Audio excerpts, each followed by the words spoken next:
Bientôt Jacob, ayant levé les yeux, vit son frère Ésaü arriver avec 400 hommes. Et Jacob rangea séparément les enfants autour de Lia, de Rachel et des deux servantes. Il mit en avant les deux servantes et leurs fils, puis par derrière Lia et ses enfants, et enfin Rachel avec Joseph. Lui-même s'avança devant eux tous, et se prosterna 7 fois jusqu'à terre avant d'arriver à Ésaü. Celui-ci accourut à sa rencontre, l'embrassa, lui jeta ses bras autour du cou et le baisa, et ils pleurèrent tous les deux. Or Ésaü, ayant levé les yeux, vit les femmes et les enfants, et dit, quoi, sont-ils à toi? Et Jacob répondit, ce sont les enfants dont Dieu, dans sa miséricorde, a gratifié ton serviteur. Les servantes et leurs enfants s'approchèrent aussi, et ils se prosternèrent. Et Lia s'approcha avec ses enfants, et ils se prosternèrent, et Rachel enfin s'approcha avec Joseph, et ils se prosternèrent. Or Ésaü dit, quoi, les troupeaux que j'ai rencontrés sont-ils aussi à toi? Jacob répondit, je les ai envoyés pour que ton serviteur trouve grâce devant toi, Seigneur. Et son frère dit, j'ai de grandes possessions, frère, garde tes biens pour toi. Si j'ai trouvé grâce devant toi, reprit Jacob, accepte mes présents, car j'ai vu ta face comme on verrait la face de Dieu, tu me feras ce plaisir. Prends donc les présents que je t'ai apportés, parce que le Seigneur dans sa miséricorde m'en a gratifié, et que tout cela est à moi. Et il usa de contraintes, et son frère, etc. Or Ésaü dit, partons et marchons droit devant nous. Jacob lui répondit, mon Seigneur sait que les enfants sont délicats, que des brebis et des vaches pleines m'accompagnent. Si donc je les presse un seul jour, tout mon bétail mourra. Que mon Seigneur précède son serviteur, et de mon côté je me hâterai en chemin, selon les forces de ceux qui marchent devant moi, et selon le pas des enfants, jusqu'à ce que j'aie rejoint mon Seigneur en Séir. Et son frère reprit, je laisserai avec toi une partie des gens qui m'accompagnent. Il répondit, pourquoi cela? Il me suffit d'avoir trouvé grâce devant toi, Seigneur. En ce jour-là même, Ésaü reprit, pour retourner à Séir, le chemin par lequel il était venu. De son côté, Jacob s'en alla dresser ses tentes. Il éleva là pour lui des tentes, et pour ses troupeaux des abris. C'est pourquoi il nomma ce lieu les tabernacles. De là, Jacob passa à Salem, ville des Sessim, qui est en la terre de Canaan, où il était rentré en revenant de la Mésopotamie syrienne, et il campa en face de la ville. Il acheta des morts, père de Sichem, au prix de 100 agneaux, la portion du champ où il avait dressé ses tentes. Il éleva un autel, et il invoqua le Dieu d'Israël. Dans la T-il un réaction de commentaire? oui, moi je me disais quelque chose dans la réaction de Jacob. J'ai l'impression que même si, allez, il s'est mis en face d'Ésaü, il s'est prosterné devant Ésaü et Ésaü l'a pris dans ses bras, il est toujours méfiant. Tu vois, Oui. quand Ésaü dit que j'aimerais marcher à tes côtés, ben il sous-entend que non, parce qu'il peut pas marcher vite. Puis Ésaü dit bah je te laisserai des hommes à côté de toi. Il dit non, il y a pas besoin. En gros, ta grâce me suffit, etc. On sent qu'il est toujours méfiant. Oui, oui, il n'est pas encore très assuré de la bienveillance d'Ésaü. 34. Dina, la fille que Léa avait enfantée à Jacob, sortit pour voir les filles du pays. Elle fut aperçue de Sichem, fils de Hamor, prince du pays. Il l'enleva, coucha avec elle et la déshonora. Son cœur s'attacha à Dina, fille de Jacob. Il aima la jeune fille et sut parler à son cœur. Et Sichem dit à Hamor, son père, donne-moi cette jeune fille pour femme. Jacob apprit qu'il avait déshonoré Dina, sa fille, et comme son troupeau, Jacob garda le silence jusqu'à leur retour. Hamor, père de Sichem, se rendit auprès de Jacob pour lui parler. Et les fils de Jacob revenaient des champs. Lorsqu'ils apprirent la chose, ces hommes furent irrités et se mirent dans une grande colère parce que Sichem avait commis une infamie en Israël en couchant avec la fille de Jacob, ce qui n'aurait pas dû se faire. Hamor leur adressa ainsi la parole. Le cœur de Sichem, mon fils, s'est attaché à votre fille. Donnez-la lui pour femme, je vous prie. Alliez-vous avec nous. Vous nous donnerez vos filles et vous prendrez pour vous les nôtres. Vous habiterez avec nous et le pays sera à votre disposition. Restez pour y trafiquer et y acquérir des propriétés. Sichem dit au père et au frère de Dina, que je trouve grâce à vos yeux et je donnerai ce que vous me direz. Exigez de moi une forte dot et beaucoup de présents et je donnerai ce que vous me direz. Mais accordez-moi pour femme la jeune fille. Les fils de Jacob répondirent et parlèrent avec ruse à Sichem et à Hamor son père parce que Sichem avait déshonoré Dina leur sœur. Ils leur dirent, c'est une chose que nous ne pouvons pas faire que de donner notre sœur à un homme incirconcis, car ce serait un opprobre pour nous tous. Nous ne consentirons à votre désir qu'à la condition que vous deveniez comme nous et que tout mâle parmi vous soit circoncis. Nous vous donnerons alors nos filles et nous prendrons pour nous les vôtres. Nous habiterons avec vous et nous formerons un seul peuple. Mais si vous ne voulez pas nous écouter et vous faire circoncire, nous prendrons notre fille et nous nous en irons. Leurs paroles eurent l'assentiment de Hamor et de Sichem, fils de Hamor. Le jeune homme ne tarda pas à faire la chose car il aimait la fille de Jacob. Il était considéré de tous dans la maison de son père. Hamor et Sichem, son fils, se rendirent à la porte de leur ville et ils parlèrent ainsi aux gens de leur ville. Ces hommes sont paisibles à notre égard, qu'ils restent dans le pays et qu'ils y trafiquent. Le pays est assez vaste pour eux. Nous prendrons pour femmes leurs filles et nous leur donnerons nos filles. Mais ces hommes ne consentiront à habiter avec nous pour former un seul peuple qu'à la condition que tout mâle parmi nous soit circoncis comme ils sont eux-mêmes circoncis. Leurs troupeaux, leurs biens et tout leur bétail ne seront-ils pas à nous? Acceptons seulement leurs conditions pour qu'ils restent avec nous. Tous ceux qui étaient venus à la porte de la ville écoutèrent Hamor et Sichem son fils et tous les mâles se firent circoncis. Tous ceux qui étaient venus à la porte de la ville. Le troisième jour, pendant qu'ils étaient souffrants, les deux fils de Jacob, Siméon et Lévi, frères de Dina, prirent chacun leur épée, tombèrent sur la ville qui se croyait en sécurité et tuèrent tous les mâles. Ils passèrent aussi au fil de l'épée Hamor et Sichem son fils. Ils enlevèrent Dina de la maison de Sichem reconnaissants. Les fils de Jacob se jetèrent sur les morts et pillèrent la ville parce qu'on avait déshonoré leur sœur. Ils prirent leurs troupeaux, leurs bœufs et leurs ânes, ce qui était dans la ville et ce qui était dans les champs. Ils emmenèrent comme butin toutes leurs richesses, leurs enfants et leurs femmes, et tout ce qui se trouvait dans les maisons. Alors Jacob dit à Siméon et à Lévi, vous me troublez en me rendant odieux aux habitants du pays, aux Cananéens et aux Phérésiens. Je n'ai qu'un petit nombre d'hommes, et ils se rassembleront contre moi. Ils me frapperont, et je serai détruit, moi et ma maison. Ils répondirent, traitera-t-on notre sœur comme une prostituée? C'est quand même un passage assez troublant, hein. Oui,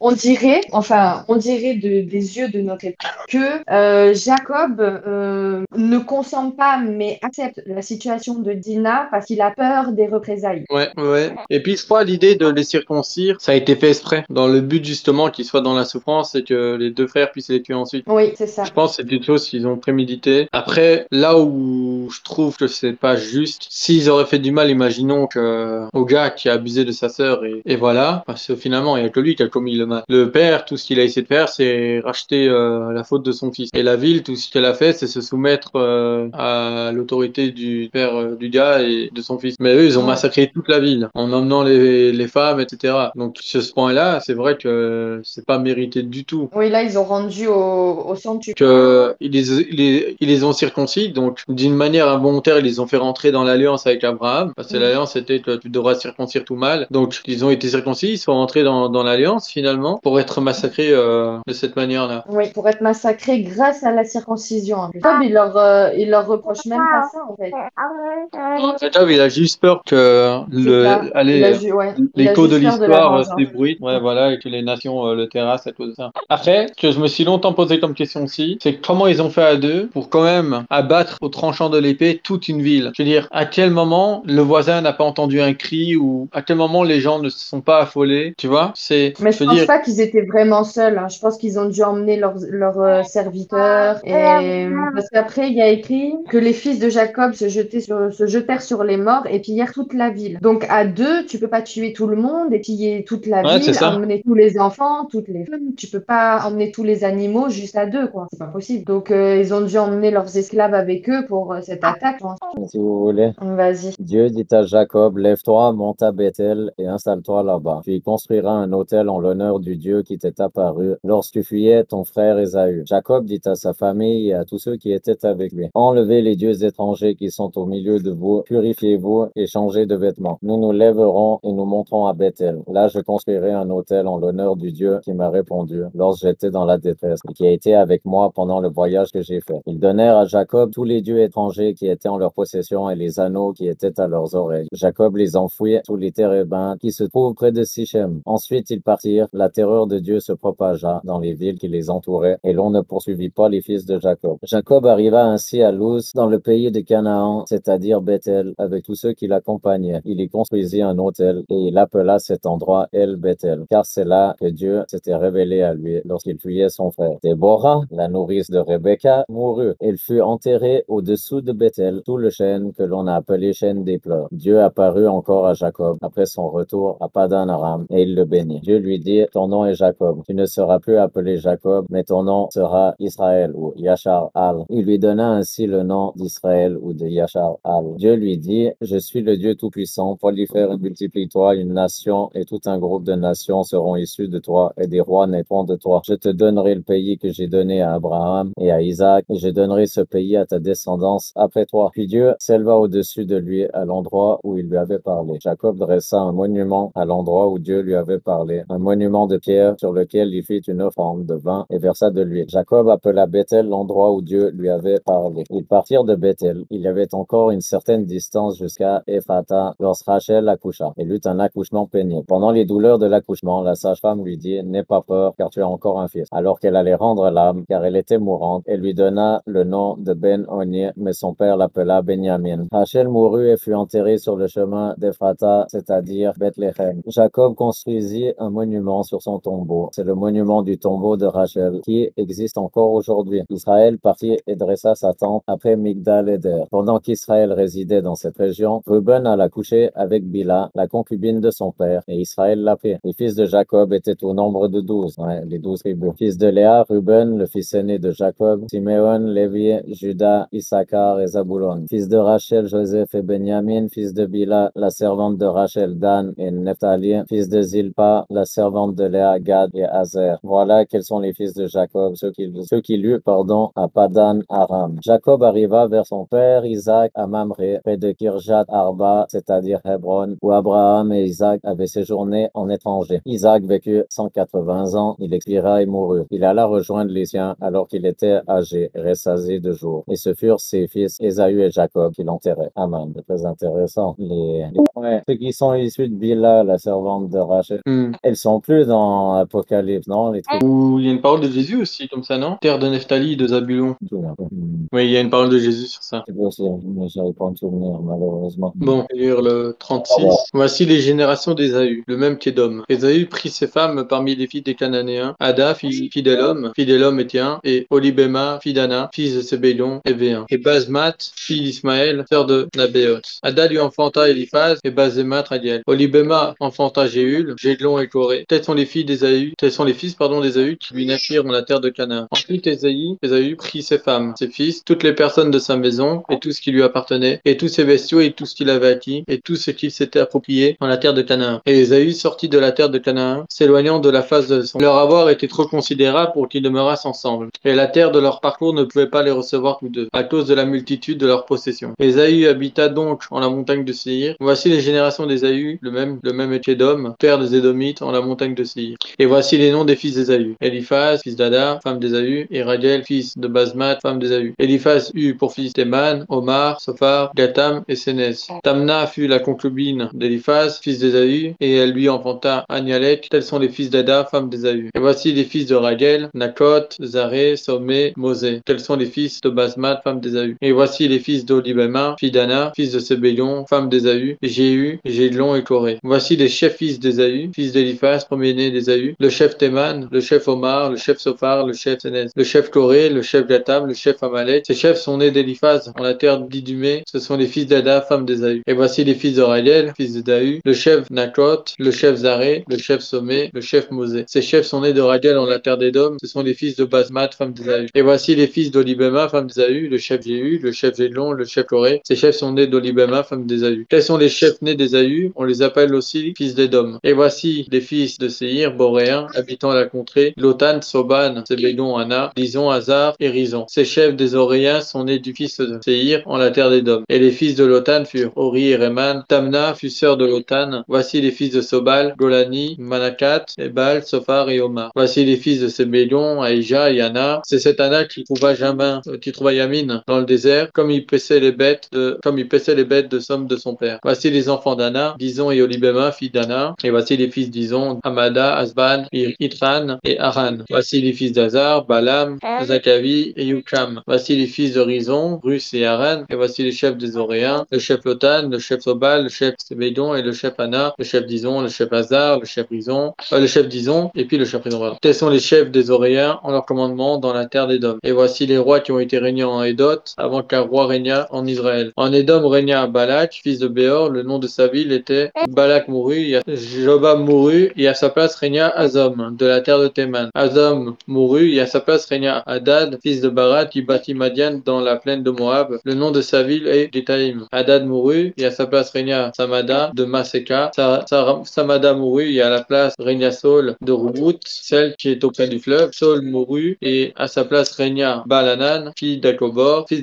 Balanan mourut, et à sa place régna Arad, fils de Barad. Le nom de sa ville est Fogor, et il eut pour femme Mektabel, fille de Matraï, fils de Mézab. Voici les noms des chefs nés d'Ésaü, en leur tribu, leur ville, leur contrée, leur nation. Le chef Tanina, le chef Gola, le chef Jeter, le chef Olibéma, le chef Ela, le chef Inon, Nez, Gerian, le chef Mazar, le chef Modiel, le chef Zaphouin. Tels furent les chefs d'Édom lorsqu'ils demeurèrent en la terre qu'ils avaient acquise, et leur père fut Ésaü ou Édom. Est-ce que j'aime pas ce genre de chapitre? C'est clair. Parce qu'a priori, on se demande à quoi ça sert en fait. Je sais que ceux qui étudient en profondeur, ils y trouvent une utilité. Mais Ça alors servait pour le surtout pour les lambda, oui. Pour eux, c'était une manière de tracer les généalogies, de garder l'histoire telle qu'elle a été. Donc pour eux, c'était d'une grande utilité de garder les noms des ancêtres pour savoir telle personne était de quelle lignée, était de quelle appartenance. Mais c'est vrai que pour nous, savoir ces choses-là, en dehors du Messie, ça nous sert pas à grand-chose. En fait, en hébreu, chaque nom a une signification, c'est pour ça. Oui, aussi. Pour nous, là, on Ouais. n'a pas de traduction. Les noms, ils sont pas traduits, donc c'est pas ce que ça veut dire. Oui, je sais, c'est pour ça, je sais que les personnes qui étudient en profondeur et qui étudient l'hébreu, ils peuvent trouver des choses dedans intéressantes. Mais alors pour le lecteur lambda, c'est pénible. C'est pénible comme ça, hein. Oui. Ouais, je suis d'accord. Bon, chapitre 37. Jacob demeura dans le pays de Canaan où avait séjourné son père. Voici la postérité de Jacob. Joseph, âgé de 17 ans, faisait paître le troupeau avec ses frères. Cet enfant était auprès des fils de Bila et des fils de Zilpa, femme de son père. Et Joseph rapportait à leur père leurs mauvais propos. Israël aimait Joseph plus que tous ses autres fils parce qu'il l'avait eu dans sa vieillesse. Et il lui fit une tunique de plusieurs couleurs. Ses frères virent que leur père l'aimait plus que tous et ils le prirent en haine. Ils ne pouvaient lui parler avec amitié. Joseph eut un songe et il le raconta à ses frères qui le haïrent encore davantage. Il leur dit: Écoutez donc ce songe que j'ai eu. Nous étions à lier des gerbes au milieu des champs. Et voici, ma gerbe se leva et se tint debout, et vos gerbes l'entourèrent et se prosternèrent devant elle. Ses frères lui dirent: Est-ce que tu régneras sur nous? Est-ce que tu nous gouverneras? Et ils le haïrent encore davantage à cause de ses songes et à cause de ses paroles. Il eut encore un autre songe, et il le raconta à ses frères. Il dit: J'ai eu encore un songe, et voici, le soleil, la lune et 11 étoiles se prosternaient devant moi. Il le raconta à son père et à ses frères. Son père le réprimanda et lui dit: Que signifie ce songe que tu as eu? Faut-il que nous venions, moi, ta mère et tes frères, nous prosterner en terre devant toi? Ses frères eurent de l'envie contre lui, mais son père garda le souvenir de ces choses. Les frères de Joseph étant allés à Sichem avec l'histoire. Mais oui, comme tu dis, la loi mosaïque devait déjà exister d'une certaine manière dans le cœur des anciens. Et puis elle a été officialisée de cette manière-là. Comme il y en a, ils font des recherches et ils ont vu que la loi mosaïque était presque identique au code Hammurabi, un truc comme ça, qui avait une civilisation qui avait quasiment les mêmes lois que celle de Moïse, mais qui la prédécédait, donc qui était bien avant celle de Moïse. Mais Et comme beaucoup ciel, pensent sur cette matière, sur le droit des obligations. Et oui, le code d'Hammurabi, j'en ai bavé et j'en bave. Et c'est vrai que c'est pas mal proche des commandements. beaucoup de commentaires dans la Bible. Ceux qui essayent de rester partial, ceux qui essayent de rester neutres, disent que Moïse aurait pu énormément rédiger la loi en fonction de ce code d'Hammurabi. Chapitre 39. On fit descendre Joseph en Égypte, et Potiphar, officier de Pharaon, chef des gardes égyptiens, l'acheta des Ismaélites qui lui avaient fait descendre. L'Éternel fut avec lui, et la prospérité l'accompagna. Il habitait dans la maison de son maître l'Égyptien. Son maître vit que l'Éternel était avec lui, et que l'Éternel faisait prospérer entre ses mains tout ce qu'il entreprenait. Joseph trouva grâce aux yeux de son maître qu'il employa à son service, l'établit sur sa maison, et lui confia tout ce qu'il possédait. Dès que Potiphar l'eut établi sur sa maison et sur tout ce qu'il possédait, l'Éternel bénit la maison de l'Égyptien à cause de Joseph, et la bénédiction de l'Éternel fut sur tout ce qui lui appartenait, soit à la maison, soit au champ. Il abandonna aux mains de Joseph tout ce qui lui appartenait, et il n'avait avec lui d'autre soin que celui de prendre sa nourriture. Or, Joseph était beau de taille et beau de figure. Après ces choses, il arriva que la femme de son maître porta les yeux sur Joseph et dit: Couche avec moi. Il refusa et dit à la femme de son maître: Voici, mon maître ne prend avec moi connaissance de rien dans la maison, et il a remis entre mes mains tout ce qui lui appartient. Il n'est pas plus grand que moi dans cette maison, et il ne m'a rien interdit, excepté toi, parce que tu es sa femme. Comment ferais-je un aussi grand mal et pécherais-je contre Dieu? Quoiqu'elle parlât tous les jours à Joseph, il refusa de coucher auprès d'elle, d'être avec elle. Un jour qu'il était entré dans la maison pour faire son ouvrage, et qu'il n'y avait là aucun des gens de la maison, elle le saisit par son vêtement en disant: Couche avec moi. Il lui laissa son vêtement dans la main et s'enfuit au dehors. Lorsqu'elle vit qu'il lui avait laissé son vêtement dans la main et qu'il s'était enfui dehors, elle appela les gens de sa maison et leur dit: Voyez, il nous a amené un Hébreu pour se jouer de nous. Cet homme est venu vers moi pour coucher avec moi, mais j'ai crié à haute voix. Et quand il a entendu que j'élevais la voix et que je criais, il a laissé son vêtement à côté de moi et s'est enfui dehors. Et elle posa le vêtement de Joseph à côté d'elle jusqu'à ce que son maître rentrât à la maison. Alors elle lui parla ainsi: L'esclave hébreu que tu nous as amené est venu vers moi pour se jouer de moi. Et comme j'ai élevé la voix et que j'ai crié, il a laissé son vêtement à côté de moi et s'est enfui dehors. Après avoir entendu les paroles de sa femme qui lui disait: Voilà ce que m'a fait ton esclave, le maître de Joseph fut enflammé de colère. Il prit Joseph et le mit dans la prison, dans le lieu où les prisonniers du roi étaient enfermés. Il fut là, en prison. L'Éternel fut avec Joseph et il étendit sur lui sa bonté. Il le mit en faveur aux yeux du chef de la prison. Et le chef de la prison plaça sous sa surveillance tous les prisonniers qui étaient dans la prison. Et rien ne s'y faisait que par lui. Le chef de la prison ne prenait aucune connaissance de ce que Joseph avait en main parce que l'Éternel était avec lui. Et l'Éternel donnait de la réussite à ce qu'il faisait.